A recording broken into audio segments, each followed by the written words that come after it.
मिलीपुरा आखरन कुलगाम की कम से दूसरी जमात के तालिब इल्म मोहम्मद अहनाफ ने हालिया दिनों मुल्क की सतह पर साराबाई स्टूडेंट साइंटिस्ट अवार्ड 2023 में शानदार मुजाहरा करते हुए इसरो के साबिक साइंसदान और मुल्क की सतह के साइंसदानों से न सिर्फ पजीराई हासिल की है बल्कि कम से मोहम्मद अहनाफ को इनकी पेशकर्ता प्रोजेक्टों के लिए इनाम और असनाद से नवाजा गया। मोहम्मद अहनाफ ने चंद्रयान की कामयाब लैंडिंग का हवाला देते हुए कहा कि इन्हें फिजिक्स सब्जेक्ट से काफी लगाव है और वो एक एस्ट्रो साइंटिस्ट बनना चाहते हैं, जबकि इन्होंने 3D कागज से सोलर सिस्टम का मॉडल तैयार किया है और साथ ही 3D कंप्यूटर मॉडल के जरिए भी अपनी सलाहियत का मुजाहरा किया है। मोहम्मद अहनाफ के इस सफर में इनके अहले खाना बिलखुसूस वालिदैन का बहुत बड़ा हाथ है, जबकि स्कूल के असातिज़ा ने भी मोहम्मद अहनाफ के हुनर की तारीफ की है। My name is Mohammed Ahnaf from Urdu Public School in Kashmir. Alhamdulillah, and I will thank my mom for teaching me so well. Receiving Young Sarabai Student Scientist Award is so honor for me. It was a beautiful journey. I am just grateful to all who supported me. In fact मुझे science में बहुत लगाव था। मैंने फिर इसके बारे में पढ़ा, फिर और पढ़ा। मैंने सोलर सिस्टम बनाया paper 3D model of solar system बनाया।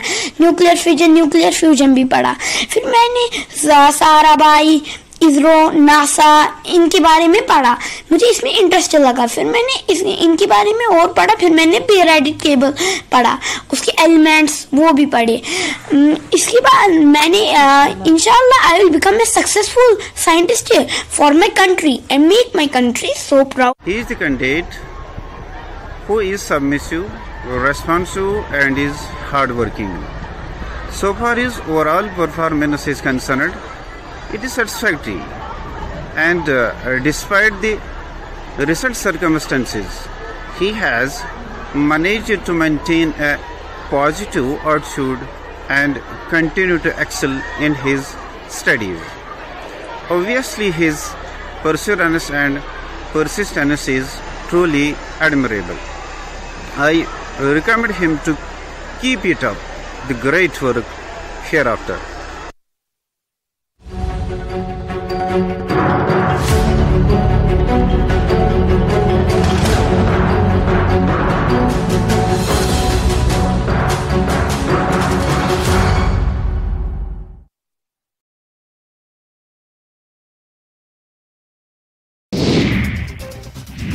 इंदौर के द्वारकापुरी थाने में साली ने रची जीजा को लूटने की साजिश। पुलिस ने पत्नी, साली के पति सहित 7 लोगों को किया गिरफ्तार। दमोह के हट्टा में नगर पालिका के कर्मचारी ने की खुदकुशी। नगर पालिका के अधिकारी की प्रताड़ना से परेशान